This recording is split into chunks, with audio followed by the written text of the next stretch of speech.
공부하는 개미의 주식 사냥 일지. 안녕하세요. 사냥개미입니다. 네, 12월 26일 주요 이슈 및 오늘의 종목 픽 한번 시작해 볼 텐데요. 제가 뭐 여담으로 말씀드리면 이제 아이를 키우는 아빠다 보니까 요즘 아이가 좀 밤에 잠을 잘 들지가 않습니다. 그래서 항상 좀 일찍 올리려고 하는데 네, 마무리하고 또 녹화하다 보니까 업로드 시간이 좀 늦어진 점 양해 부탁드리고요.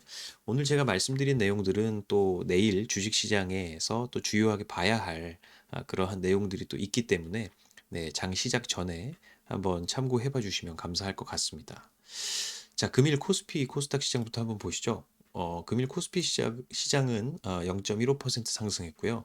코스닥 시장은 0.5% 상승한 채로 마감했습니다. 좀 특이한 수급적 흐름이 한 몇 가지 보여서 말씀을 드리면 사실 개인하고 기관이 좀 완전 반대적인 흐름을 보여주고 있죠. 개인 같은 경우는 요즘에 뭐 뉴스에도 많이 이슈가 되는 대주주 요건, 네, 10억 이상 한 종목 보유하게 되면 대주주로 분류가 돼서 내년부터 이제 양도세 20% 과세가 되는 그러한 요건이 있기 때문에 그 요건을 넘어가는 또 이제 돈이 많은 개미 투자자들이 있어요. 근데 그런 분들이 좀 매도 물량을 많이 내놓는다라고 생각을 해주시면 될 것 같고, 기관 같은 경우는 반대로 굉장히 많은 금액을 매수하고 있죠.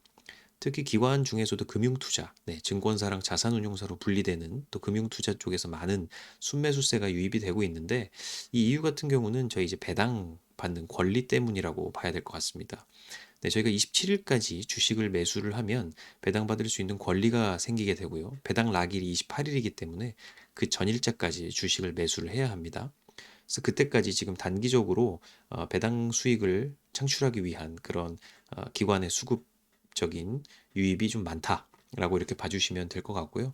뭐 코스닥 같은 경우는 외국인과 기관이 둘 다 이렇게 순매수를 하는 모습을 보여줬어요.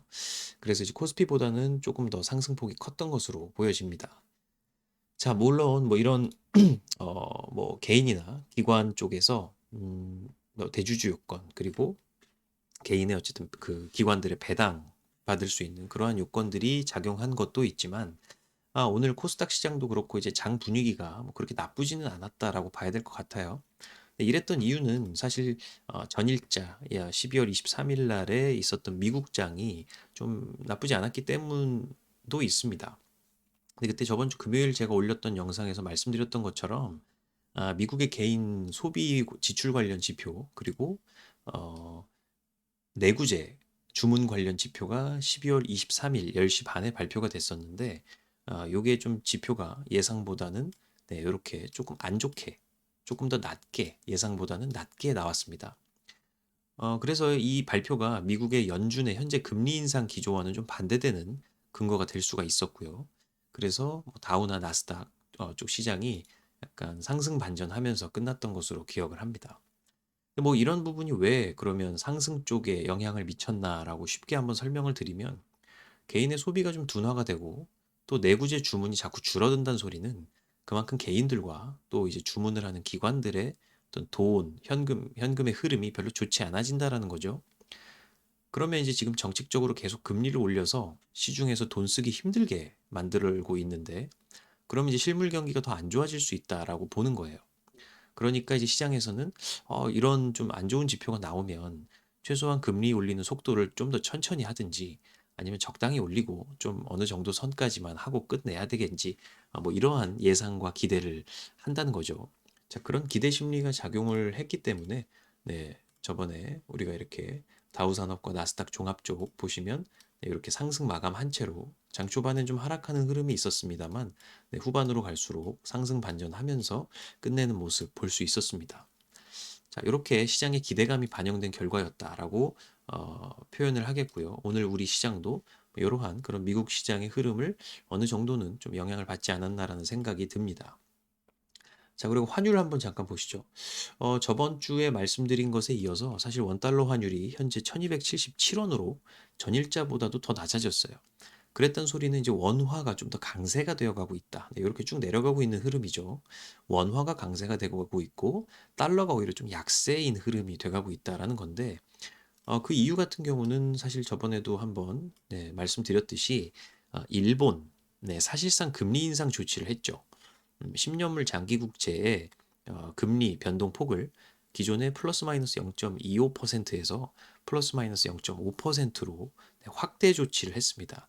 근데 워낙 그 아베노믹스 이후로 미국의 저금리 기조가 계속적으로 이어졌었기 때문에 특히 금리 인상 이런 트렌드, 예를 들면 요즘 시장의 기조와는 좀 무관하게 일본은 계속 금리를 올리지 않고 있었는데, 그러한 어떤 장기 국채물의 금리 이 변동폭을 확대했다라는 이슈가 시장에서는 사실상 금리 인상 조치다라고 받아들이게 됐었어요. 그러다 보니까 일본 엔화의 가치가 좀 늘어나는, 가치가 상승하는 그 모습을 보여줬었고, 사실 달러로 흘러들어가야 될 돈의 일부가 엔화로 흘러들어가게 되면서 우리나라 돈, 특히 이제 원달러 환율도 오히려 달러가 강해지는 흐름보다는 이렇게 원화가 좀 더 강해지는 좀 이상한 흐름이 엔화 덕분에 이어지고 있다라고 좀 덩달아 생각을 해주시면 될 것 같습니다. 자, 그리고 WTI, 서부산 텍사스유죠. 네. 요 텍사스유 같은 경우는 요즘에 좀 흐름이 약간 상승 반전되는 흐름이 나오긴 합니다. 단기적으로 봤을 때 12월 9일 이후로 71.02달러를 배럴당 찍고 나서 지금 거의 80달러 수준으로 올라왔어요. 79.56달러로 마감을 했는데 에너지라는 거, 특히 원유라는 게 소비재에서 차지하는 비중이 워낙 크기 때문에 원료로 많이 쓰이죠. 그래서 에너지 가격 상승이 커지게 되면 소비자 물가 상승 압력이 또 이슈가 될 수가 있습니다. 근데 그렇게 되면 현재 지금 연준에서 하고 있는 금리 상승 기조에 힘이 실릴 수 있는 근거가 또 돼요. 네. 그래서 이 에너지 관련 지표들도 우리가 유의 깊게 계속 살펴봐야 될 것 같습니다. 자, 그리고 또 이제 뭐 말씀 딴 거 드리기 전에 한 가지 좀 지표를 하나 더 말씀을 드리면, 이 장단기 금리차라는 게 있습니다. 네, 10년물 미국채와 3개월물 그 미국채 간의 금리 차이를 저희가 이제 장단기 금리차로 보고 있는데, 물론 10년과 3개월도 볼 수 있고요. 10년과 보통 2년도 많이 봅니다. 네, 좀 더 촘촘하게 보기 위해서 제가 10년과 3개월을 좀 자주 보는 편인데요. 이 장단기 금리차가 지금 많이 역전돼 있는 상황이었는데, 요게 지금 저점을 찍고 다시 좀 해소되는 그런 시점으로 보인다는 것이죠. 이 장단기 금리차, 간단하게 설명을 드리면 장단기 금리차가 해당 그래프처럼 0 미만으로 쭉 내려갔을 때는 이 장단기 금리차가 역전되었다라고 표현을 하고, 주식시장에서는 좋지 않은 흐름을 보이는 경우가 많습니다. 자, 반대로 이렇게 저점을 찍고 나서 다시 반등을 하는 흐름, 혹은 이렇게 점진적으로 장단기 금리차가 올라가는 흐름일 때는 주식시장의 흐름이 좋을 때가 많습니다. 자, 역사적으로 봤을 때 그러해요. 자, 그 이유에 대해서 좀 간단히 설명드리면, 이 장단기 금리차가 지금처럼 역전이 돼 있다라는 것은 특히 정책적으로 요즘처럼 중앙은행이 금리를 공격적으로 올릴 때가 많습니다. 자, 이게 원래는 단기금리라는 것이 사실 장기금리보다 낮죠. 왜냐하면 장기금리 같은 경우는 기간에 대한 프리미엄, 또 위험에 대한 프리미엄이 추가되어 있는 금리이기 때문에 단기금리보다는 높은 것이 맞습니다만, 요즘같이 이렇게 정책적으로 금리를 많이 올릴 때는 기형적으로 정책의 영향을 많이 받는 단기금리가 폭등을 해요. 그리고 장기금리는 또 경기의 영향을 많이 받는 금리이기 때문에 생각보다 많이 안 올라갑니다. 네. 그러다 보니까 이 장단기 금리차가 좀 이상하게 오히려 기형적으로 역전되는 경우가 발생하는 것이고, 이러한 지금 상황이 요즘에 발생했다고 보시면 됩니다. 자, 어쨌든 이런 경우가 발생하는 게 결국 금리가 정책적으로 가파르게 오를 때 발생하는 일이라고 말씀드렸잖아요. 근데 금리가 오르면 시중에 풀려있던 돈들이 다시 중앙은행으로 몰려 들어가기 때문에, 또 이제 위험자산 시장으로 분류되는 주식시장 또는 이제 부동산 시장에는 별로 좋지 않은 흐름이 나온다라는 것이 팩트겠죠. 자, 그래서 우리는 이 장단기 금리차의 이런 방향성에 대해서 좀 주목을 해봐야 되고요. 이 장단기 금리차를 우리는 경기 선행 지표라고 표현을 합니다. 자, 해당 지표의 흐름에 따라서 주식시장의 흐름을 어느 정도 예측해 볼 수 있는 좋은 지표이기 때문에 이 부분 제가 말씀드린 거고, 이런 흐름이 이렇게 반전 흐름이 나왔다라는 것은 또 한번 주목해 볼 만한 상황이다라는 말씀을 드릴 수 있겠습니다. 자, 그리고 지금 최근 들어서 말씀드린 뭐 뉴스 또 한번 중요 뉴스 한번 짚어보면요. 반도체랑 2차 전지 쪽에 정책금융에 205조 원이 투입된다고 합니다. 네, 내년에 이렇게 정책금융이 네, 금융위원회 소관으로 지금 금융기관들에서 반도체 2차 전지 쪽에 네, 정책 금융을 시행한다라는 뉴스가 나오고 뭐 지원 사격하겠다 나오는데요. 특히 반도체, 예, 우리나라는 삼성전자나 SK 하이닉스가 있고요. 또 2차 전지라고 하면 뭐 LG 에너지 솔루션, 삼성 SDI 같은 기업들이 있고 또 그 기업들에게 이 2차 전지 배터리의 원료가 될 수 있는 네, 그런 뭐 구리 이제 동박이라든지 이런 걸 제공하는 음, 뭐 롯데케미칼이라든지 SKC 같은 회사들이 있죠. 네, 그런 회사들에게는 좀 호재성 기사가 될 수 있겠다라는 생각이 들고 제가 이제 다른 영상에서 한번 삼성전자 그리고 롯데케미칼 분석 영상을 올렸는데 그런 부분 참고해 보시면 네, 괜찮으실 것 같다라는 생각이 듭니다. 자, 그리고 또 하나 이슈가 있었는데 내년 FOMC 위원들의 비둘기파 비중이 커진다. 뭐 금리 인하 힘을 받나? 뭐 이런 이야기가 있었어요.